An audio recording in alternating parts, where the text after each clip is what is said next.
Hey guys, I'm going to go over the dumbbell box lunge. So for these, you're either going to need, you can see here I have a couple plyo boxes or foam boxes.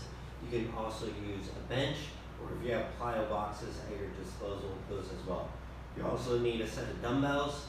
These can even be performed with a set of kettlebells. So what we're going to do is we're going to hold our weights at our side, keeping a full grip, and one foot will step forward and the other will be propped up on the back of the box like such, okay? I like to put the top of my foot on the box.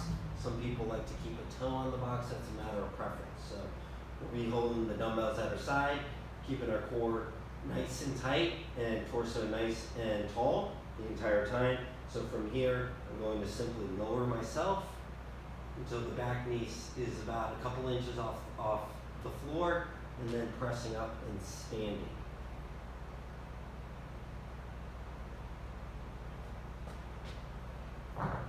So you perform reps on one side, perform on the other side. Now as you start to just learn this movement, you may want to start at a lower box and then build up. And that right there is the dumbbell box lunge.